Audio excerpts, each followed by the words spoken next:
ఒక చిన్న ప్రార్థన చేశాడండి. నీవే వాళ్ళ దేవుడు అని తెలుసుకోవాలయ్యా, ఒక్కసారి నీ యొక్క ప్రత్యక్షత ఇక్కడ దయచేయని ఆయన ప్రార్థించగానే ఆకాశము నుంచి అగ్ని దిగి వచ్చి ఆ దహన బలి పశువులను, కట్టెలను, రాళ్లను, బుగ్గిని దహించి కందకమన్న నీళ్లను ఆరిపోచేశాడు. నీ ఎదుట ఉన్న సవాళ్ళు, నీ ఎదుట ఉన్న ప్రశ్నలు, నీ ఎదుట ఉన్న బలమైనటువంటి శోధనలు నువ్వు జయించాలనుకుంటున్నావు, కానీ జయించలేకపోతున్నావు. నీ శక్తి సరిపోవటం లేదు, నీ సామర్థ్యము సరిపోవటం లేదు. దేవుడు అంటున్నాడు, ఆ రోజున ఏలియా ఒక్క చిన్న ప్రార్థన చేస్తే ఉదయం మొదలుకుని సాయంత్రం వరకు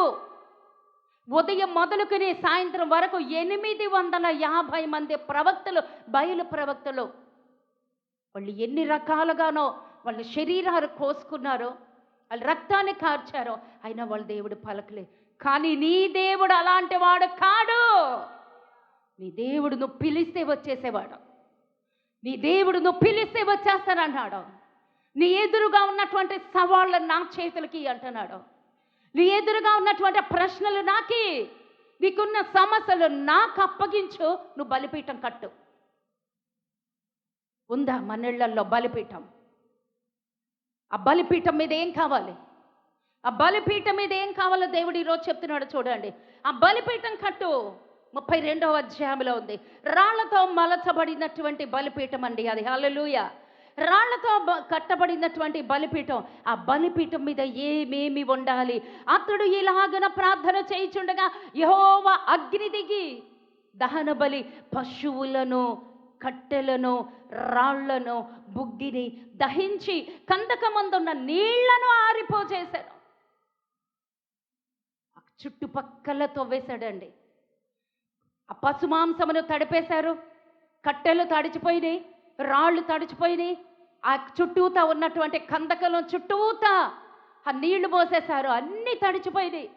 కానీ రోషము కలిగిన దేవుడు ఎప్పుడైతే ప్రత్యక్షమయ్యాడు ఆకాశం నుంచి, ఆ పశు మాంసమే ఆయన అగ్నితోనే కాల్చివేశాడు, రాళ్ళు కాల్చివేశాడు. నిప్పు లేకుండా దైవిక అగ్ని అండి అది. హల్లెలూయా. దైవిక అగ్ని దేవుడే కాల్చివేశాడు. నీ ఎదుట ఉన్నటువంటి ఆ సమస్యలు ఓడిపోవాలి అంటే ఈ రోజు నుంచి పిలుద్దాం దేవుడి సన్నిధిని. బలిపీఠం కట్టాలి, ప్రార్థన అనేటువంటి బలిపీఠం కడదాం. ఈరోజు మన ఆత్మీయ జీవితాలు ఎలా ఉన్నాయో ఒక్కసారి పరీక్ష చేసుకో. ఈరోజు నాతో నేను తీసుకున్న సబ్జెక్ట్ వేరు. భస్మ బుధవారం గురించి వివరంగా చెప్దాము. ప్రతి ఒక్కరికి తెలియాలి. ఆ మట్టల గురించి తెలియాలి, బూడిద గురించి తెలియాలి, ఆ 40 రోజుల గురించి తెలియాలి. ఆ తర్వాత అసలు లెంట్ ఎలా స్టార్ట్ అయింది, ఎలా ముగించబడింది, పాత నిబంధనలో లెంట్ ఏంటి, కొత్త నిబంధనలో లెంట్ ఏంటి, ఇవన్నీ వివరంగా చెప్దాం అనుకున్నా. కానీ దేవుడు నన్ను ఇంకో దిశగా నడిపిస్తున్నాడు. రోషము కలిగిన దేవుడిని నువ్వు ఆరాధిస్తున్నావు. నువ్వు పారిపోవటానికి వీల్లేదు, నువ్వు ఓడిపోవటానికి వీల్లేదు. ఇక నా జీవితం చాలు అని ఆ సమస్యలను చూడద్దు. ఏలియా ప్రార్థించంగానే ఆ ప్రత్యక్షమైన ఆ దేవుడే నీ దేవుడు. నీ ఎదుట సమస్యలు మాత్రమే చూస్తున్నావు, నీ ఎదుట ఉన్నటువంటి ఆ యెజెబెల్ను చూస్తున్నావు. ప్రత్యక్షంగా దేవుడు మాట్లాడుతున్న మాట ఏం చూస్తున్నావో తెలిసే? యెజెబెల్నే చూస్తున్నా. భయం, చాలా భయం, అనారోగ్యమని, లేకపోతే సమస్య అని, ధనమని, ఏదో సమస్య భయంగా చాలా భయపెడుతుంది. ఆ భయమేనో చూస్తున్నా. దేవుడి సవాలు ఏంటో తెలుసా? దేవుడు విసురుతున్న ఛాలెంజ్ ఏంటో తెలుసా? ఇంత అద్భుతం జరిగిందండి. ఏలియా ప్రార్థించగానే ఆకాశం నుంచి దేవుడు దిగాడు, ఆ కందకములు కాల్చివేశాడు, ఆ రాళ్ళని బుగ్గిని చేసేశాడు, పశుమాంసములు కాల్చివేశాడు, కట్టెలు కాల్చివేశాడు. నేనే నిజమైన దేవుడు అని రుజువుపరుచుకున్నాడు. అక్కడ ఉన్నటువంటి 850 మంది ప్రవక్తల్ని ఏలియా కత్తివాత చంపేశాడండి కీషోను వాగు దగ్గర. ఆ రక్తం ఏరులై ప్రవహించింది. ఆ రోషాన్ని చూపించాడు. ఎప్పుడైతే ఈ మాట యెజెబెలుకు తెలిసిపోయిందో ఒక్క మాట అందండి, మాటకు భయపడిపోయాడు. ఒక్క మాటే, ఏదో ఒక్క సమస్య, ఏదో ఒక్క శోధన నిన్ను వణికించేస్తుంది, ఏదో ఒక్క పాపమే, ఏదో ఒక్క బలహీనతే, దిగజారుడు స్థితిలోకి వెళ్ళిపోతున్నావు. ఆ ఒక్కటి నువ్వు జయించాలి. ఈ 40 రోజుల్లో యెజబెలు ఓడిపోబోతుంది. ఈ యొక్క 40 రోజుల్లో యెజబెలు మరణించబోతుంది. హల్లెలూయా! అది దేవుడి రోషం, అది దేవుడి రోషం. నువ్వు ఆ యెజబెల్ని చూడొద్దంటున్నాడు దేవుడు. ఏలియా దగ్గరకు వచ్చాడు. యెజబెల్ అంది, రేపటికల్లా నిన్ను చంపేయకపోతే దేవుడు నాకెంతైనా చేస్తాడు అంది. అంతే, పారిపోయాడండి. ఏలియా పారిపోయేవాడండి, మనుషుల్ని పరిగెత్తించేవాడు. ఏలియా పారిపోయేవాడు కాదు. ఇప్పుడు ఏలియా మారిపోతున్నాడు. ఇప్పుడు మనం ఎలా ఉన్నాం? మన ఆత్మీయ జీవితం ఎలా ఉంది? మన ప్రార్థన జీవితం ఎలా ఉంది? మన ప్రార్థన జీవితం ఎలా ఉంది? మన పరిస్థితులు ఎలా ఉన్నాయి?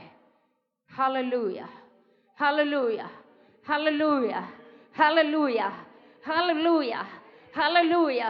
దేవానికి సరెండర్ అయిపోతున్నాం తండ్రి. దేవాని చిత్తమే సిద్ధించును గాక. హల్లెలూయా, హల్లెలూయా. దేవుడు అంటాడు, ఒక యెజబెలు ఉంది నీ జీవితంలో, ఒక భయంకరమైన సమస్య ఉంది నీ జీవితంలో. ఆ సమస్య ఓడిపోవాలంటే దేవుడి సన్నిధికి రా. దేవుడు అంటున్నాడు. ఏలియా దగ్గరికి ఏలియాను వెతకడం ప్రారంభించాడు. ఏ మనుషులకు కనిపించట్లా. ఆ ఒక్క శపథం చూసి అక్కడి నుంచి పారిపోయాడు. 850 మందిని చంపేశాడు. 850 మందిని చంపి ఆయన దేవుని శక్తిని కనపరిచాడు. ఒక్క ఆడది పలికిన మాటను పట్టుకుని ప్రాణ భయంతో ఈరోజు ఏదో భయపడుతుంది. ప్రాణ భయం, షుగర్ భయం. ఏం భయం అంటే, షుగర్ అంటే భయం, బలహీనత అంటే భయం, వ్యాధి అంటే భయం, ఏదైనా ఎదురు వస్తుందంటే భయం. దేవుడు అంటున్నాడు, నువ్వు నార్మల్ వ్యక్తివి కావు. నిన్ను ఏర్పాటు చేసుకున్న ఏర్పాటే ప్రత్యేకమైనది. నీ పట్ల ఉన్న ప్రణాళికే ఒక ప్రత్యేకమైనది. నువ్వు ఒక నార్మల్ పర్సన్వి కావు అంటున్నాడు దేవుడు. ఏలియా ఒక నార్మల్ వ్యక్తి కాదండి. ఏలియా ఎంత బలమైనటువంటి ప్రవక్త అంటే అంత గొప్ప ప్రవక్త ఇంకెవరు లేరండి. హల్లెలూయా. అలాంటి ప్రవక్త వెళ్ళిపోయి బదిరి వృక్షం కింద తల దాచుకొని పడుకుని నిద్రపోతున్నాడు. ఏలియా దగ్గర ఒక సేవకుడు కూడా లేకుండా చేశాడు. ఒంటరిగా పారిపోయాడు. ఈరోజు అది నీ జీవితం. ఈరోజు నువ్వు అలాగే ఉన్నావు, ఒంటరిగా ఉన్నావు, పారిపోతూ ఉన్నావు, వణికిపోతూ ఉన్నావు. సమస్యలే గుర్తుకు వస్తున్నాయి. నీకు ఎక్కడున్నా అవి నేను జయించలేను, నా వల్ల కాదు, నా పరిస్థితి చాలదు, నేనేమీ చేయలేను అనుకుంటున్నా. కానీ దేవుడు అంటున్నాడు, నేను రోషము కలిగిన వాడిని. ఏలియాని మాట్లాడడానికి, ఏలియా పడినటువంటి స్థితిలో పలకరించడానికి, పరామర్శించడానికి, ఏలియాని పడిన స్థితిలో నుంచి, కృంగిన స్థితిలో నుంచి లేవనెత్తడానికి ఒక్కడు లేడండి. నీ స్థితి అదే. ఈరోజు నీ పరిస్థితి అదే. నీకంటూ ధైర్యం చెప్పేవాళ్ళు, బలపరిచేవాళ్ళు, స్థిరపరిచేవాళ్ళు నీ ప్రక్కన కుడి పక్క కానీ ఎడమ పక్క కానీ ఒక్కడు కూడా లేరు. గత శుక్రవారం అనుకుంటా కదా మనం ధ్యానించాం 142 దావీదు కీర్తన కదమ్మా. ప్రవాణ పక్కన కుడి ప్రక్కన నిదానించి వెతికయ్యా, ఒక్కడు కూడా లేడయ్యా. ఆ మాట ఎప్పుడైతే పలికాడో దేవుడు వెంటనే ఎంతమందిని పంపించాడండి? 400 మందిని. ఆ 400, 600 మంది అయ్యారు. వాళ్ళు బలహీనులే, కానీ చివరికి ఏమైపోయారండి? సిక్లాగు దగ్గర సైనికులుగా మారిపోయారండి. హల్లెలూయా. అంత రోషము కలిగిన దేవుడు మనం ఆరాధిస్తున్నాం. అది నీ దేవుడి శక్తి. ఏలియా దగ్గరకు వచ్చాడు. ఏలియా, నువ్వేం చేస్తున్నావు? ఎందుకున్నావు ఇక్కడ? నువ్వు ఇక్కడ ఉండాల్సిన పని ఏమిటి వచ్చింది? ఒక్కసారి కనుక దేవుడు ఎక్కడున్నావు అని అడిగితే ఖచ్చితంగా మనం తప్పు చేస్తున్నాం. ఈ యొక్క మొదటి రాజుల గ్రంథం 19వ అధ్యాయంలో గనక చూస్తే ఆ గుహ దగ్గరకు వచ్చాడు దేవుడు. ఆ గుహ దగ్గరకు వచ్చి, ఏలియా నువ్వు ఇక్కడ ఏం చేస్తున్నావు? ప్రభువా, నేను గుహలో దాక్కుని ఉన్నాను. దాక్కోవలసిన అవసరం ఏంటి? తప్పు చేశాడు ఏలియా, తప్పిపోయాడు ఏలియా, భయపడిపోయాడు ఏలియా, పారిపోతున్నాడు ఏలియా. ఆ దేవుడి చిత్తం కాదు, దేవుడికి ఇష్టం లేదు. ఆ రోషము కలిగిన ఏలియా మండుతూ ఉండాలి, ప్రకాశిస్తూ ఉండాలి, ప్రకటిస్తూ ఉండాలి. నువ్వెందుకు గుహల్లో దాక్కున్నావు ఏలియా? నువ్వెందుకు గుహల్లో దాక్కున్నావు? నీ గుహల్లో దాక్కోవలసిన అవసరం ఏంటి? నువ్వు భయపడాల్సిన అవసరం ఏంటి? నువ్వు ఒక్క ప్రార్థన చేస్తే వచ్చి ఆ యెజబెల్ నేను హతమార్చడా? ఏమైంది నీ ప్రార్థన? బలిపీఠాలు పడగొట్టుకుంటున్నావు. 19వ అధ్యాయం మొత్తం కావాలంటే చూడండి. తన ప్రాణమును కాపాడుకొనుటకు పోయి ఎక్కడికి వెళ్ళిపోయాడు కావాలి ఒకసారి చదవనా, మీకు బాగా అర్థమవుతుంది. ఇంకా వంట కూడా అవ్వలేదు. ఏలియా చేసినదంతయో 19వ అధ్యాయము 1 రాజులు 300 పేజ్. ఏలియా చేసినదంతయో అతడు ఖడ్గము చేత ప్రవక్తలనందరిని చంపించిన సంగతియో ఆహాబు యెజెబెలుకు తెలియచెప్పగా యెజెబెలు ఒక దూత చేత ఏలియాకు ఈ వర్తమానమును పంపించెను. రేపు ఈ వేళకు నేను నా ప్రాణమును వారిలో ఒకని ప్రాణము వలె చేయని ఎడల దేవుడు నాకు గొప్ప అపాయము కలుగచేయును గాక. కాబట్టి అతడు ఈ సమాచారము తెలుసుకొని లేచి తన ప్రాణమును కాపాడుకొనుటకై పోయి యూదా సంబంధమైన బయర్షెబాకు చేరి అచ్చట ఉండుమని తన దాసునితో చెప్పి తాను ఒక దిన ప్రయాణం అరణ్యములోనికి పోయి ఒక బదిరీ వృక్షము కింద కూర్చుండి మరణాపేక్ష గలవాడై, యెహోవా, నా పితరుల కంటే నేను ఎక్కువ వాడను కాను, ఇంత మటుకు చాలును, నా ప్రాణమును తీసుకొనుము అని ప్రార్థన చేశాను. అతడు బదిరీ వృక్షము కింద పరుండి నిద్రించుచుండగా ఒక దేవదూత వచ్చి అతనిని ముట్టి నీవు లేచి భోజనము చేయుమని చెప్పెను. అతడు చూచినంతటిలో అతని తల దగ్గర నిప్పుల మీద కాల్చబడిన అప్పమును నీళ్ల బుడ్డియు కనబడెను గనుక అతడు భోజనము చేసి తిరిగి పరుండెను. హల్లెలూయా. అయితే యెహోవా దూత రెండవ మారు వచ్చి అతనిని ముట్టి నీ శక్తికి మించిన ప్రయాణము నీకు సిద్ధమై ఉన్నది, నీవు లేచి భోజనము చేయమని చెప్పినప్పుడు అతడు లేచి భోజనము చేసి ఆ భోజనము బలము చేత 40 రాత్రింబగళ్ళు ప్రయాణము చేసి దేవుని పర్వతమని పేరు పెట్టబడిన హోరేబునకు వచ్చి అక్కడ ఉన్న ఒక గుహలో బస చేశాను. హల్లెలూయా, హల్లెలూయా. ఈ మొదటి రాజుల గ్రంథం 19వ అధ్యాయంలో ఏముందో తెలుసండి. ఓడిపోయిన ఏలియా, 18వ అధ్యాయంలో రోషము కలిగిన ఏలియా, పౌరుషం కలిగిన ఏలియా. కానీ 19వ అధ్యాయంలోకి వచ్చేసరిగా భయపడిన ఏలియా, పారిపోతున్న ఏలియా. ఆ ఏలియా ఏం చేశాడో తెలుసా? తన దగ్గర ఉన్న సేవకుని కూడా బయర్షెబ అరణ్యం దాకా వచ్చేసి ఆ బయర్షెబ అరణ్యములో ఆ వృక్షంకి ఆ బయర్షెబ దగ్గర అతన్ని వదిలేసి యోధా సంబంధమైన బయర్షెబకు వచ్చి ఆ సేవకుడు నువ్వు ఇక్కడే ఉండు, నేను ఇప్పుడే వస్తా. వెళ్ళిపోయాడండి. ఎక్కడి దాకా వెళ్ళిపోయాడు? ఒక దిన ప్రయాణం అంత దూరంగా. ఎవరికి దూరంగా? సేవకుడికి దూరంగానా? దేవుడికి దూరంగా వెళ్ళిపోతున్నాడండి. ఎంత విచారకరమైనటువంటి మాట కదా. ఎప్పుడైతే భయం ఆవరిస్తుందో, ఎప్పుడైతే సమస్యను చూస్తామో, పేతురు కూడా మత్తయి సువార్త 14వ అధ్యాయంలో చూస్తే ఆ యొక్క అనుమానము, సందేహము అదొకటే వచ్చిందండి. అప్పటి వరకు యేసయ్యనే చూశాడు, కానీ ఇంకోసారి ఏం చూడడం ప్రారంభించాడు? సమస్యను చూడటం ప్రారంభించాడు. ఆ కింద ఉన్న నీళ్లను చూడటం ప్రారంభించాడు. ప్రారంభించి పడిపోవటం మొదలైపోయిందండి.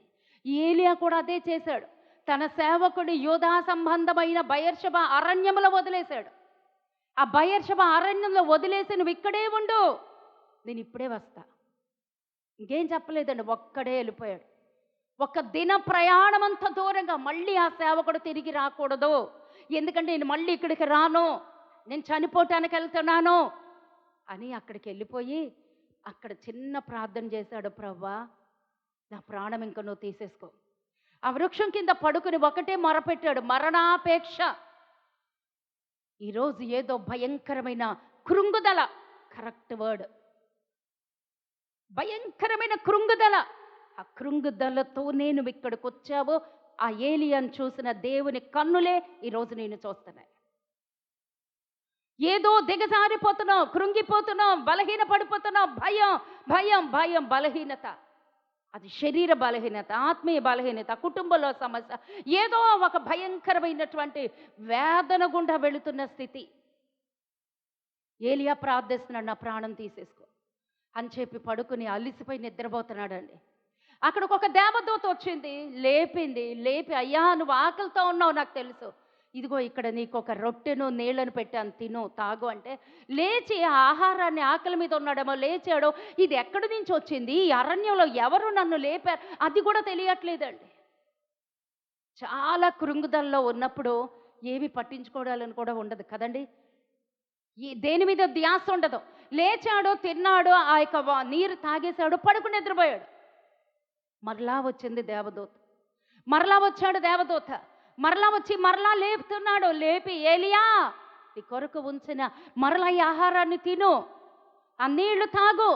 అవి తాగిన తర్వాత అంటుంది, మళ్ళా నిద్రపోకుండా లే, ఇప్పుడు నువ్వు లేచి ప్రయాణం చేయి. నీకెంత ఉందో తెలుసా?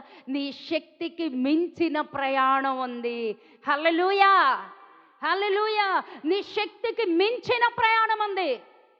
నువ్వు ప్రయాణం చేయవలసిందే. నువ్వు ముగించడానికి వీల్లేదు, నువ్వు ఆపడానికి వీల్లేదు. నువ్వు ప్రయాణం చేయి. నీకు 40 రోజులండి ఏకధాటిగా నడుచుకుంటూ వెళ్ళిపోయాడు దేవుడు పర్వతం దగ్గరికి. సేవకుడు ఏమైపోయాడో తెలియదు, అప్పటికున్న బలహీనత ఏమైపోయిందో తెలియదు. యెజబెలు ఇచ్చినటువంటి ఆ మాట ఏమైపోయి, ఎప్పుడైతే దేవుడు ఇచ్చినటువంటి ఆ మాట ద్వారా బలం పొందాడో, ఆ రొట్టె ద్వారా బలం పొందాడో, ఆ ఒక్క దినం ఆయన ఇచ్చిన ఆహారం ద్వారా బలం పొంది 40 రోజులు రాత్రి లేదు పగలు లేదు నడుస్తూనే ఉన్నాడు. హల్లెలూయా. రాత్రి లేకుండా పగలు లేకుండా నడిచి నడిచి నడిచి వెళ్ళిపోయి దేవుడు పర్వతం దగ్గరికి వెళ్తే దేవుడు మాట్లాడిన మాట ఏంటో తెలిసే, ఏలియా అచ్చట ఉన్న ఒక గుహలో చేరి బస చేసిన యెహోవా వాక్కు అతనికి ప్రత్యక్షమై, ఏలియా ఇచ్చట నువ్వేమి చేయుచున్నావని అతనిని అడుగగా. మీకు ఇంకో మాట గుర్తుకొస్తుందండి. ఏలియా దగ్గరికి వచ్చి దేవుడేమో, ఏలియా నువ్వు ఇక్కడ ఏం చేస్తున్నావు అంటే, నువ్వు ఇక్కడ ఎందుకున్నావు, నువ్వు చేయాల్సిన పనేంటి, నేను ఏర్పాటు చేసుకున్నటువంటి ఆ పనేంటి, నువ్వు చేసేదేంటి, దేని నిమిత్తం నేను తీసుకొచ్చాను, నువ్వేం చేస్తున్నావు, గుహలో ఉండాల్సినటువంటి పరిస్థితి నీకు ఎందుకు వచ్చింది? భయపడిపోయారు. ఎందుకు భయం? దేవా నీకు స్తోత్రం, హల్లెలూయా. ఏలియాతో అంటున్నాడు, ఏలియా నువ్వు అసలు గుహలో దాక్కోవలసిన, ఏలియా ఎక్కడ ఉండాలి? దేవుడి వాక్యం ప్రకటిస్తూ ఉండాలి, దేవుడు పని మీద ఉండాలి. మారిపోయాడు, ఓడిపోయాడు, ఇప్పుడు నడుస్తున్నాడు, దేవుడి దగ్గరికి వచ్చాడు. అప్పుడు చెప్తున్నాడు, చూడండి నువ్వు ఇక్కడ ఏం చేస్తున్నావు. మీకు ఇంకో మాట గుర్తుకొస్తుందండి. ఆదాము అవ్వని కూడా దేవుడు పిలిచి, ఆదామా నువ్వెక్కడున్నావు అంటే, ఏం చేస్తున్నావు, నువ్వెక్కడ ఉండాలి, నిన్నెక్కడ పెట్టాను, నువ్వెక్కడున్నావు. స్థానభ్రంశం జరిగింది. ఆదాము అవ్వ మోసపోవటం జరిగింది. ఇక్కడ ఏలియా భయపడిపోవటం జరిగింది.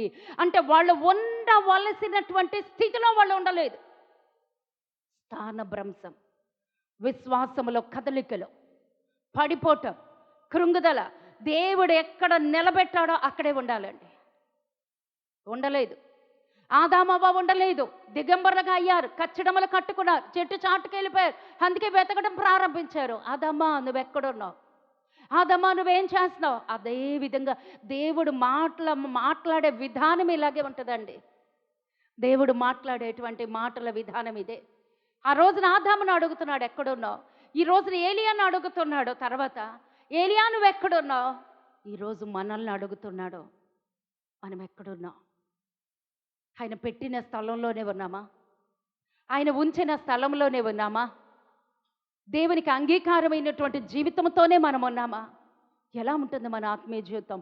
ఈరోజు సరిదిద్దుకుందాం. చూడండి, యెహోవా వాక్కు అతనికి ప్రత్యక్షమై, ఏలియా ఇచ్చట నువ్వేమి చేయుచున్నావని అతన్ని అడుగగా, అతడు ఇశ్రాయేలు వారు నీ నిబంధనను త్రోసివేసి నీ బలిపీఠములను పడగొట్టి నీ ప్రవక్తలను ఖడ్గము చేత హతము చేసిరే.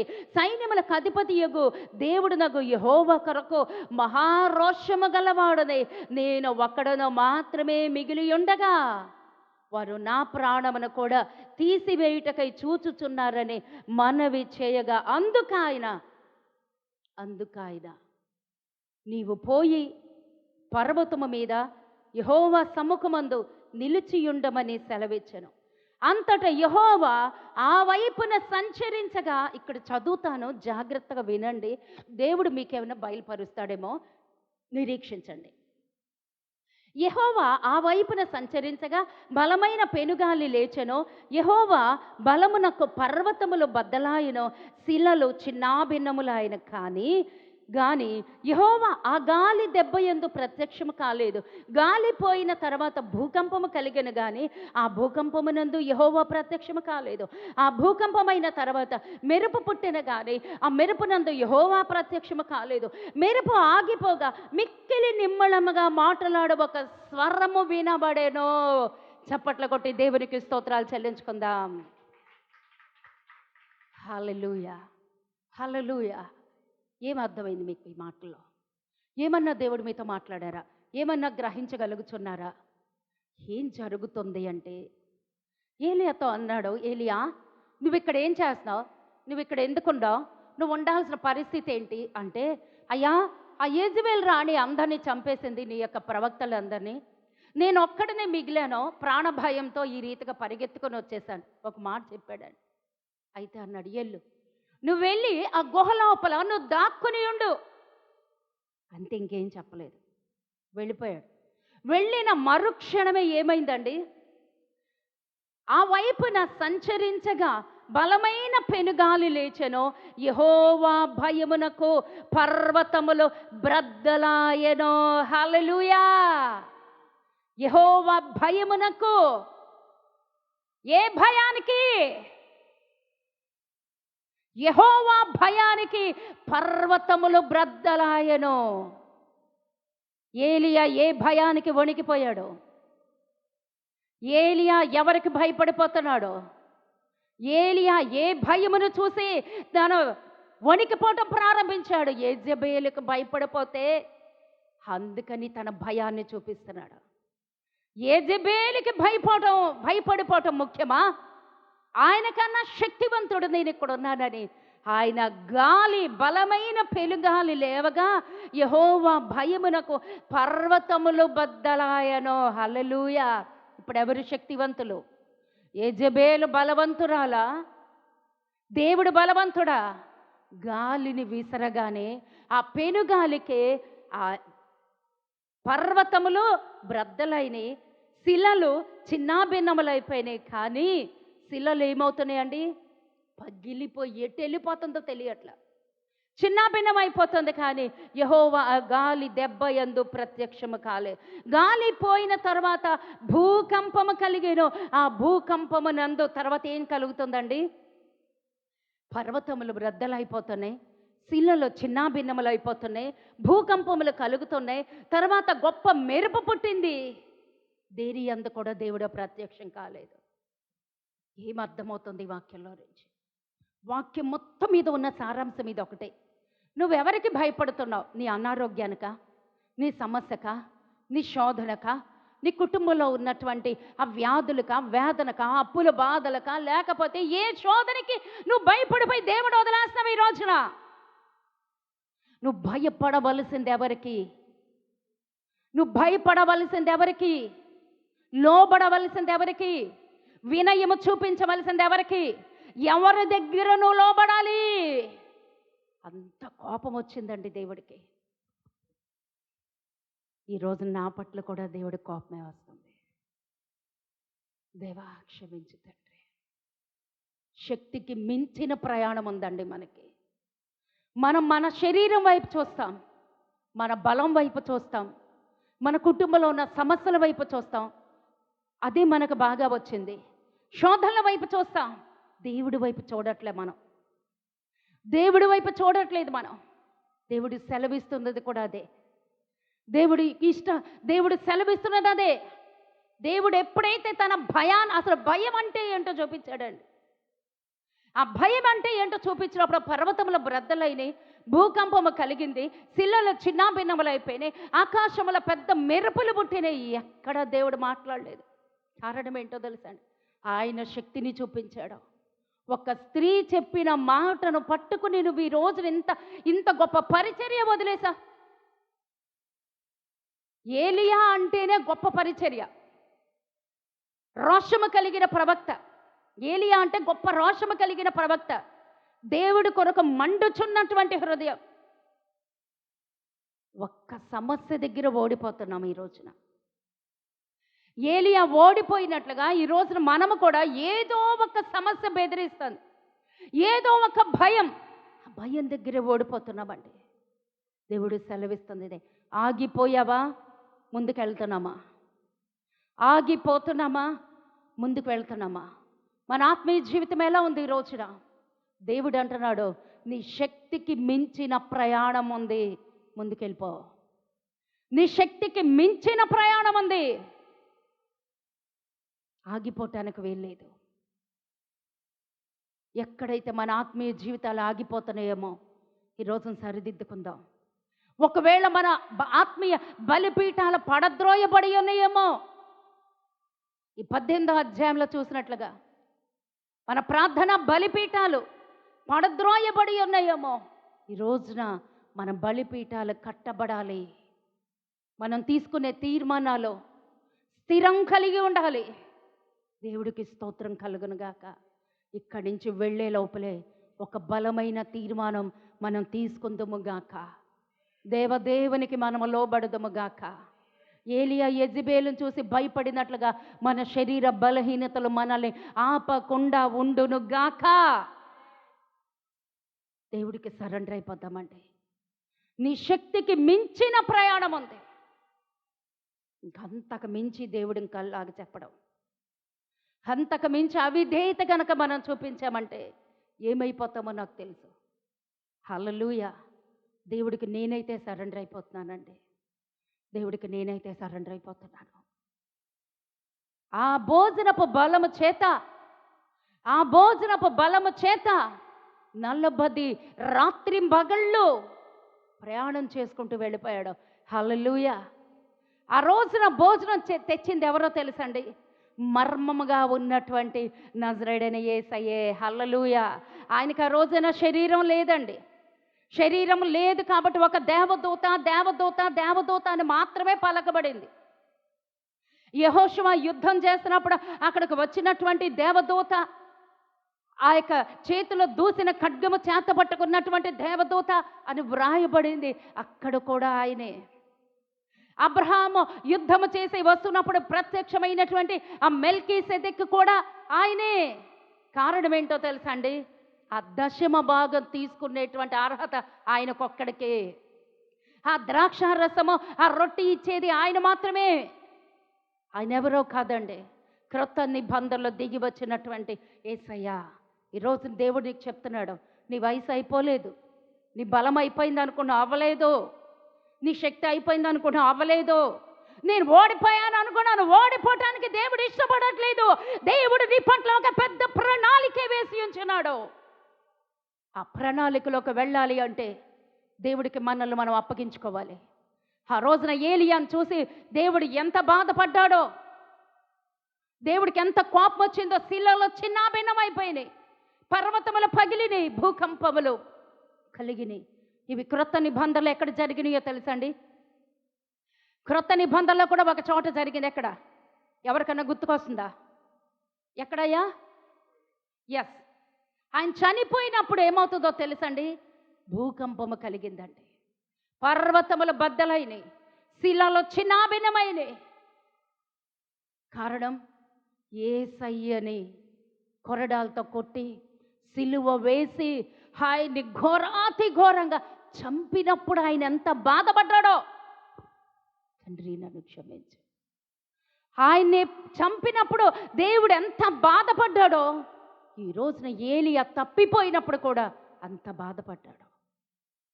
ఈ వాక్యం ఎందుకు ఇస్తున్నాడు అంటే, మనం ఎక్కడో తప్పిపోయాం, సరిచేయటం కోసమే దేవుడు సరిదిద్దుతున్నాడు. భస్మ బుధవారం అంటే సిద్ధపాటు, భస్మ బుధవారం అంటే దిద్దుబాటు. భస్మ బుధవారం దేవుడే పెట్టాడు. అదొక్కటి లైట్గా టచ్ చేసి వదిలేస్తానండి. ఇవాళ భస్మ బుధవారం కాబట్టి లైట్గా, ఇది దేవుడిచ్చినటువంటి సందేశం. భస్మ బుధవారం గురించి వివరణ నేను చెప్పాలనుకున్నాను, కానీ దేవుడు మనల్ని సరిదిద్దుతున్నాడు. యేసయ్య చనిపోయినప్పుడు కొరడాలతో కొట్టి భయంకరమైన మరణం ఆయన అనుభవించినప్పుడు పర్వతముల బద్దలైన, శిలలు చిన్నాభిన్నములైన, భూకంపములు కలిగినాయి. అలాగే ఏలియా దారి తప్పిపోయినప్పుడు, తన తీర్మానం మారిపోయినప్పుడు దేవుడికి అంత కోపం వచ్చింది. ఈ రోజున మనం తప్పిపోవద్దండి, దేవుడికి అప్పగించుకుందాం. మనకు షుగర్ ఉందని కూడా దేవుడికి తెలుసు. మీకే కాదు, నాకు కూడా ఉంది. అందుకే కళ్ళు ఇలా ఇలా అయిపోతున్నాయి. హల్లెలూయా, హల్లెలూయా, దేవుడికి స్తోత్రం. కానీ దేవుడు అన్నాడు నాకు అన్నీ తెలుసు. హల్లెలూయా. మనం ఎప్పుడు బలహీనులమో అప్పుడే బలవంతులం అంటున్నాడు దేవుడు. హల్లెలూయా. ఓకే, లెంట్ దగ్గరికి వచ్చేసి 10 నిమిషాలు ముగించేస్తానండి. హల్లెలూయా. లెంట్ అనగా ఏంటో తెలుసండి? వసంతకాలము. మోడు బారిపోయినటువంటి ఆ మొద్దులో నుంచి చిగురు పుట్టేటువంటిది. చిగురు ఎప్పుడు పుడుతుందండి? దానికి నీళ్లు వచ్చినప్పుడు, నీళ్లు తాకినప్పుడు. ఆ యొక్క చిగురు అన్నది వసంతకాలము. అంటే మరలా నువ్వు చిగురు పెట్టబోతున్నావు. కారణం ఎప్పుడు? నువ్వు ఉపవాసాలతో దేవుడి సన్నిధికి వచ్చినప్పుడు, ఉపవాసాలతో గోజాడినప్పుడు, ఆ బూడిద పోసుకున్నప్పుడు, గోని పట్ట కట్టుకున్నప్పుడు, ఆ సిద్ధపాటు కలిగినప్పుడు, దిద్దుబాటు కలిగినప్పుడు, నువ్వు దేవుడి సన్నిధిలో నిన్ను నువ్వు తగ్గించుకుంటే దేవుడు నిన్ను హెచ్చిస్తాను అంటున్నాడు. హల్లెలూయా. ఆ తగ్గింపులోనే హెచ్చింపు ఉంటుందండి. ఆ లెంట్ అన్నగా ఏంటో తెలుసా? వసంతకాలము. మరలా నువ్వు చిగురు పెట్టబోతున్నావు. ఆరిపోయావేమో, ఓడిపోయావేమో, ఒకవేళ నరకబడి ఉన్నావేమో మన ఆత్మీయ జీవితంలో. అది మరలా చిగురు పెట్టడానికి అవకాశం ఎక్కడో తెలుసండి? ఉపవాసము, లెంట్. ఓకే, లెంట్ అర్థం చూసాం. భస్మము అనగా బూడిద, అది కూడా చూపిస్తాను మీకు, రెఫరెన్స్తో సహా చూపిస్తాను. ఆ తర్వాత బుధవారము, అది కూడా మీకు చూపిస్తాను. తర్వాత 40 రోజులు, అది కూడా మీకు నేను చూపిస్తాను. హల్లెలూయా. ఈ యొక్క లెంట్ ఎక్కడి నుంచి స్టార్ట్ అయిందో తెలుసండి? ఇప్పుడు వెళ్ళిపోతాము. చాలా త్వరగానే చెప్పేస్తాను. త్వరగా చెప్తే రమ్మకు అర్థం కాదేమో. నిదానంగానే చెప్తాను. అమ్మ 96వ పేజీ, లేవియా కాండము. ఇది దేవుడే ఏర్పాటు చేశాడమ్మా. నాకు తెలియదు ఎంతకాలము, చాలా కాలం. ఇంతకాలం కాదు, చాలా కాలం.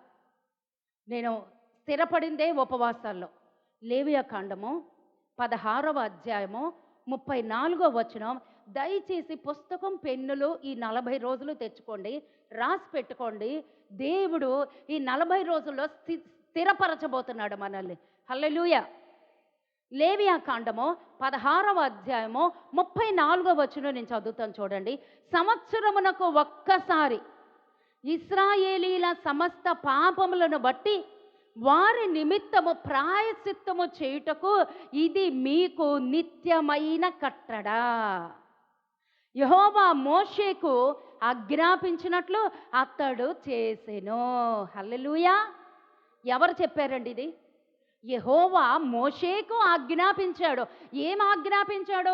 ఇది నిత్యమైన కట్టడ. నిత్యము అంటే నిరంతరము, ఎప్పటికీ. కొత్త నిబంధన కావచ్చు, పాత నిబంధన కావచ్చు, నిత్యము నిత్యము నిత్యము. ఆనాటి కాలంలో పస్కా పండుగ ఆచరించారు. ఈ రోజున మనం ఏం ఆచరిస్తున్నామండి? బల్లారాధన, ప్రభురాత్రి భోజనం. అవునా? కట్టడే, మార్పు, చిన్న చిన్న మార్పులు అంతే. దేవుడిచ్చినటువంటి మాట, సంవత్సరానికి ఒక్కసారి ఇశ్రాయేలీల సమస్త పాపములను బట్టి వారి నిమిత్తము ప్రాయశ్చిత్తము చేయుటకు ఇది మీకు నిత్యమైన కట్టడా. హల్లెలూయా. ఒక కట్టడగా నువ్వు ఇది ఆచరించాలి. సంవత్సరానికి ఒక్కసారి మన పాపముల నిమిత్తం మనం ఏం చేయాలో తెలుసా అండి? అంగలార్చాలి, దేవుడి సన్నిధిలో మొరపెట్టాలి, దేవుడి సన్నిధిలో విజ్ఞాపన చేయాలి. దేవుడి దగ్గర మన పాపాలకి ప్రాయశ్చిత్తం జరగాలి. ప్రాయశ్చిత్తం జరగాలి అంటే మనల్ని మనం దేవుడి సన్నిధిలో తగ్గించుకోవాలి. ఆ టైంలో ఏమైందో తెలుసా అంటే, ఆ కట్టడ ఉన్నటువంటి సమయంలో ఆదిమ సంఘం పుట్టినప్పుడు, యేసుప్రభు చనిపోయిన తర్వాత రోమా సామ్రాజ్యంలో సంఘము పుట్టినప్పుడు, నైసియా అనేటువంటి సంఘములో ఆ సంఘ పెద్దలు ఏం చేశారో తెలుసా? రోమన్ క్యాథలిక్స్ సంఘ పెద్దలు ఏం చేశారు? ఈ వాక్యమే పట్టుకున్నారండి. లేవియా కాండం 16వ అధ్యాయం 34వ వచనంలో దేవుడు సెలవిచ్చాడు కదా, సంవత్సరానికి ఒక్కసారైనా సరే ఇలాగ ప్రాయశ్చిత్త బలి, దీన్ని ఏమంటారండి? ప్రాయశ్చిత్త బలి చెల్లించమన్నాడు. కాబట్టి మనందరం కూడా ఇక సంవత్సరాల ఒక్కసారి 40 గంటలు ఏంటండి, పాత నిబంధనలు అన్ని 40 మీద జరుగుతాయి. ఉపవాసాలు కావచ్చు, అన్ని 40 గంటలు మనం ప్రాయశ్చిత్త బలి దేవునికి సమర్పించుదాం అని వాళ్ళు తీర్మానం చేసుకుని నైసియా సంఘములో, ఆ యొక్క రోమన్ క్యాథలిజంలో, ఆ యొక్క ఆమె ఎవరు, కాన్స్టైట్, ఆమె రాణి ఉంది కదండి, ఆమె ఆధ్వర్యంలో జరిగింది ఇది తీర్మానం. 40 గంటల ప్రాయశ్చిత్తం చేశారు. తర్వాత అనుకున్నారు, మనం సంవత్సరం అంతా చేసిన పాపాలకి 40 గంటల్లో పోతుందా? పోదు. కాబట్టి ఈ యొక్క లాస్ట్ వారం ఉంటుంది కదండి, ఈ యొక్క 40 రోజుల్లో చివరి వారం దాన్ని ఏమంటారు? 40 రోజులు అయిపోయినాయి. గుడ్ ఫ్రైడేకి ముందు వారం ఏమంటారు? ఓకే, మట్టల ఆదివారం. ఆ వారానికి ఒక పేరు ఉంది. ఆ వారానికి పేరేంటి? మట్టల ఆదివారం అంటేనే పామ్ సండే. ఆ లాస్ట్ వారం అంటే ఆ శుక్రవారం నుంచి లాస్ట్ శుక్రవారం, ఆ శుక్రవారాన్ని ఏమంటారంటే హోలీ వీక్. హోలీ వీక్ అంటారు, పరిశుద్ధ వారము అంటారు. ఆ వారానికి చాలా చాలా చాలా ప్రాముఖ్యం ఉంటుంది. ఏ క్రైస్తవుడైనా ఆ వారంలో ఖచ్చితంగా ఉపవాసాలు ఉండి తీరుతారు. హోలీ వీక్ అంటారు, పరిశుద్ధ వారము అంటారు. అని వాళ్ళు ఏం చేశారు, ఈ 40 గంటలు సరిపోదు, లాస్ట్ వారం అంతా కూడా హోలీ వీక్గా ప్రార్థించి హోలీ వీక్గా మనందరం ఉపవాసాలు చేద్దాము అని అలా కొంతకాలం ఆచరించారండి. హోలీ వీక్ అంతా చివరి వారం అంతా కూడా హోలీ వీక్ చాలా పరిశుద్ధంగా ఉపవాసంగా వాళ్ళు తగ్గించుకుంటూ సిద్ధపడేవారు. తర్వాత అనుకున్నారు ఈ వారం కూడా సరిపోవటం లేదు, ఈ వారం కూడా సరిపోవటం లేదు అని గుడ్ ఫ్రైడే నుంచి లెక్క పెట్టి ముందుకి 40 రోజులు లెక్క పెడితే బుధవారానికి వచ్చిందండి. గుడ్ ఫ్రైడే నుంచి 40 రోజులు మనం ఉపవాసం చేద్దాము. యేసు ప్రభు కూడా ఉపవాసం చేశాడు కదా క్రొత్త నిబంధనలో. ఆ యొక్క మోషే చేశాడు, తర్వాత చాలామంది కదా ఉపవాసాలు చేశారు. మనం కూడా 40 రోజులు ఉపవాసం చేద్దాం. గుడ్ ఫ్రైడే నుంచి లెక్క పెట్టుకుంటూ ముందుకు వచ్చారండి. ముందుకొస్తే బుధవారానికి వచ్చిందండి కరెక్ట్గా. అందుకే భస్మ బుధవారము. ఇప్పుడు అర్థమైందా? బుధవారమే ఎందుకు రావాలి అంటే ఈ యొక్క 40 రోజులకి ప్రారంభం బుధవారం. ఆ బుధవారం నుంచే భస్మ బుధవారం. సరే, బుధవారం అంటే అర్థమైంది, లెంట్ అంటే అర్థమైంది. ఈ రోజున మరి ఇంకొకటి నేర్చుకుందాం. ఏంటో తెలుసండి? బూడిద. భస్మ బుధవారం అంటే ఏంటండి? బూడిద బుధవారం. బూడిద అనగా ఏంటో తెలుసండి? ఈ యొక్క మట్టల ఆదివారం రోజున ఏం చేస్తారండి ప్రతి మందిరాల్లో కూడాను? ఆనాడు యేసు ప్రభువుని ఊరేగించినప్పుడు కూడా ఖర్జూరపు మట్టలు, ఈత మట్టలు అవన్నీ పట్టుకొని హోసనా హోసనా అని ఊరేగిస్తూ ఇక యెరూషలేములోనికి ఆ ద్వారము తెరవబడింది, ఊరేగించుకుంటూ వెళ్ళారు కదా. వెళ్ళిన తర్వాత ఈ మట్టలన్నీ ఏం చేస్తారో తెలుసండి? ఆ మట్టలన్నీ దాచారు. ఆ మట్టలు ఊరేగించినప్పుడు దానికి పువ్వులు గుచ్చుతారు, తెలుసా మీకు? పువ్వులు గుచ్చి చాలా ఊరేగిస్తారు. హోసన్న జయము జయం అని ఇప్పటికి కూడా జరుగుతాయి. మన చర్చిలో కూడా మన పిల్లలు, చిన్న చిన్న పిల్లలు ఆ రోజు చేస్తున్నారు, దేవుడికి స్తోత్రం, ఊరేగిస్తారు. అది ఊరేగించినప్పుడు మట్టలు తెచ్చినప్పుడు ఆ మట్టలు ఎలా ఉన్నాయి? చాలా పచ్చగా ఉంటాయి, చాలా జీవంతో ఉంటాయి. అది మన ఆత్మీయ జీవితానికి సాదృశ్యం, అది మన హృదయానికి కూడా సాదృశ్యం కదా. ఆ మట్టల ఆదివారం రోజున ఆ వాక్యం ధ్యానిద్దాం. హల్లెలూయా. ఆ తర్వాత వారం రోజుల తర్వాత ఏమవుద్దండి? మాడిపోతాయి, నల్లగా అయిపోతాయి, వాడిపోతాయి, జీవం పోతాయి. ఆ ఊరేగించినటువంటి ఆ మట్టలన్నిటినీ తెచ్చి దాచిపెట్టి వాళ్ళు ఏం చేస్తారో తెలుసండి? ఆదిమ సంఘములో జరిగినటువంటి పద్ధతి, ఈ యొక్క ఆచారం అక్కడి నుంచి వచ్చిందనమాట. ఆ యొక్క మట్టలన్నీ దాచి ఆ తర్వాత పెంతుకోస్తు దినము అని ఉంటుంది. ఎప్పుడు? యేసుప్రభు తిరిగి లేచిన తర్వాత 50వ రోజున ఏమైందండి? పెంతుకోస్తు, పెంట అనగా 50వ రోజు అనమాట. ఆ యొక్క పెంతుకోస్తు దినాన ఆ మేడగదిలో ఉన్నప్పుడు ఏమైందండి? అగ్ని గోళము దిగింది, ప్రతి ఒక్కరిని పరిశుద్ధాత్మతో నింపింది, అన్య భాషలు మాట్లాడారు కదా. దానికి సాదృశ్యంగా మట్టల ఆదివారం ఆ యొక్క పెంతుకోస్తు దినాన ఈ మట్టలన్నిటినీ పోగేసి అగ్నిని రగిల్చి అవన్నిటిని కూడా కాలుస్తారు. అవన్నిటినీ కూడా మట్టలన్నీ కాల్చి అది బూడిదైన తర్వాత ఆ బూడిదని అంతటని ఎత్తి జల్లించి పొడి చేసి దాన్ని డబ్బాల్లో వేసి మూతపెడతారండి. ఆ డబ్బాల్లో వేసి బూడిద దాచిపెట్టి అది పాస్టర్ గారికి ఇస్తారు. పాస్టర్ గారికి ఇచ్చినప్పుడు ఏమవుతుంది? అక్కడి నుంచి వచ్చిన ఆచారం చెప్తున్నానమ్మా. అది దాచిపెడతారు, సంవత్సరం అంతా దాచిపెడతారు.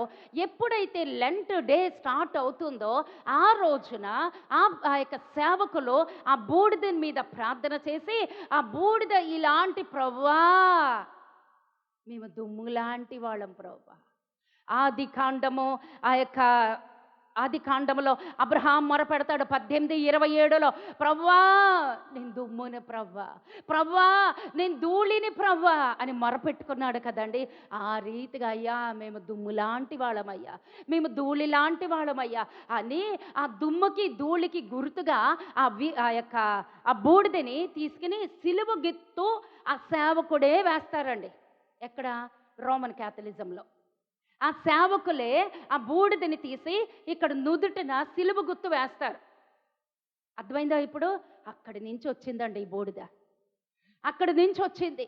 ఆ బూడిద ఎలా వస్తుంది అంటే ఇప్పుడు అర్థమైందా? ఆ మట్టల్ని ఆ యొక్క పెంతెకొస్తు దినాన కాల్చి అది దాచి సేవకులకి ఇస్తే సేవకులు ప్రార్థించి ఇవ్వగా ఈ రోమన్ క్యాథలికులు ఏం చేస్తారు, చాలామంది ఆ నెలంతా కూడా అవే వాడతారు. ఓకే, మూడు రిఫరెన్స్ చూపించి నేను ఆపేస్తాను వాక్యాన్ని. ఇప్పుడు మీకు చూపించాను కదా, లెంట్ సంవత్సరానికి ఒకసారి ఉపవాసం చెయ్యాలి. ఎవరు చెప్పారు? ప్రాయశ్చిత్త బలి. ఉపవాసం అనలేదు కానీ ప్రాయశ్చిత్త బలి అంటే అదే అర్థం. ఎవరన్నా మీకు ఇప్పుడు కొత్త వాళ్ళు అడిగినా ఉపవాసం చెయ్యొచ్చా, లెంట్ పాటించచ్చా అంటే పక్కగా పాటించచ్చని బల్ల గుద్ది చెప్పచ్చు. ఒక రుజువు తెలిసిందే. ఇప్పుడు ఎక్కడుంది అది? ఎక్కడుంది? ఇప్పుడు నేను చెప్పిన వాక్యం ఎక్కడుంది? చక్కగా ధైర్యంగా చెప్పగలగాలి. ఈ యొక్క లేవ్యకాండం 16:34 ఉంది. ధైర్యంగా చెప్తామా లేదు? ఇప్పుడు చెప్పాలి. ఇది క్యాథలిజంకి మాత్రమే కాదు, ప్రతి ఒక్కరికి నిత్యమైన కట్టడ దేవుడే సెలవిచ్చాడు అని చెప్దాం. ఓకే, 2 బూడిద కోసం చూద్దాం. చూడండి, బూడిద ఎక్కడుందో తెలిసిన సంఖ్యాకాండము 19వ అధ్యాయము 9వ వచనం. సంఖ్యాకాండము 19వ అధ్యాయము 9వ వచనం నేను చదువుతాను. మరియు పవిత్రుడైన ఒకడు ఆ పెయ్య యొక్క భస్మము పోగు చేసి పాళెము వెలుపలను పవిత్ర స్థలమందు ఉంచవలెను. పాప పరిహార జలముగా ఇశ్రాయేలీల సమాజమునకు దాని భద్రపరచవలెను. అది పాప పరిహారార్థ బలి. పైన ఉంది కదండి భస్మము. మరియు పవిత్రుడైన ఒకడు ఆ పెయ్య యొక్క భస్మము పోగు చేసి పాళెము వెలుపలను పవిత్ర స్థలమునందు ఉంచవలెను. భస్మం ఉందా లేదు? అక్కడ భస్మం ఎలా వచ్చింది? అక్కడ పాత నిబంధనలో ఇక్కడ ఉంచబడిన భస్మము ఎలా తయారయ్యింది? మట్టలా? కాదు. మరి ఎలా? చెప్పండి అమ్మా. అక్కడ మట్టలు కాదు, ఇంకోటి వాడబడింది. ఏంటది? Very good. ఆ పెయ్యి ఎక్కడ పెట్టారు? బలిపీఠం మీద దహన బలిగా. దేవుడికి దహన బలిగా పెయ్యని సమర్పించినప్పుడు, వాళ్ళు పాప పరిహారార్థ బలిగా ఆ పెయ్యని వాళ్ళు సమర్పించినప్పుడు, అది కాల్చబడిన తర్వాత ఆ బూడిదని తీసి దేవుడే సెలవిచ్చాడో పవిత్రమైన స్థలంలో ఆ భస్మము ఉంచండి. మీకు ఒక విషయం తెలుసా అండి? మీకు ఒక విషయం తెలుసా? 2 మందిరాలు అయిపోయినాయి యెరూషలేములో కట్టబడడం. ఒకటి సొలొమోన్ రాజు గారు కట్టారు, తర్వాత ఇంకొకరు కట్టారు, అయిపోయింది. 2 కూల్చేశారు. ఇప్పుడు 3వ మందిరం కట్టబడబోతుంది. అందరికీ తెలుసు కదా? అందరికీ తెలుసు, నాకు తెలుసు ఆ విషయం. 3వ మందిరం ఎప్పుడైతే కడతారో 2వ రాకడ వచ్చేస్తుంది. ఇలాగే వెళ్ళిపోతాం, ఇదే చీరలతో వెళ్ళిపోతాం. అవునా? కాదు, మహిమ వస్త్రంతో కప్పబడతాం. దేవుడికి స్తోత్రం. కనురెప్ప పాటులో వెళ్ళిపోతాం. ఎప్పుడు? 3వ మందిరము ఎప్పుడైతే కట్టబడుతుందో వెళ్ళిపోతాం. 3వ మందిరానికి ఎంతమందికి తెలుసో, నేను యూట్యూబ్లో చాలా చూస్తాను ఇలాంటివి. రాళ్ళు దొరికినాయి. రాళ్ళు తయారు చేశారు మందిరం కట్టడానికి. స్థలము, ఆ మందిరం కట్టడానికి రాయి, ఒక్కొక్క రాయి ఇంత ఎత్తు ఉంటుందండి. రాళ్ళు సిద్ధపరిచేశారు. తర్వాత ఎర్రని పెయ్య దొరికేసింది కదమ్మా. ఎర్రని పెయ్య దొరికేసింది. నిబంధన మందసము అవి దొరికేసినాయి. లేవీలని సిద్ధపరిచేశారు. చివరికి బూడిద ఉన్నటువంటి వాటిని ఏమంటారంటే పాత్రలు, బూడిద కుండలు అవి దొరకలేదు అని వెతుకుతున్నారు. అదొక్కటే ఆలస్యం. తెలుసండి? ఎంతమందికి తెలుసు? అన్నీ దొరికేసినాయి, ఈ భస్మము దొరకలేదు. భస్మము ఉన్నటువంటి కొండలు ఇర్మియా గారు దాచేశారు. ఆనాటి కాలంలో నెబుకద్నెజరు యుద్ధానికి వస్తున్నప్పుడు నిబంధన మందసాన్ని దాచేశాడు కొండలో. అలాగే బూడిదతో ఉన్నటువంటి ఆ భస్మము దేవుడు చెప్పాడు, వాటిలో పవిత్రమైన స్థలములో ఉంచాలి భస్మము. ఆ భస్మముతో ఉన్నటువంటి ఆ కొండలు మాత్రమే దొరకలేదండి. అవి దొరికినయా మందిరం కట్టడం ప్రారంభిస్తారు. ఆ కట్టడం ప్రారంభించినయా మనం ఎత్తబడడం ప్రారంభమైపోద్ది.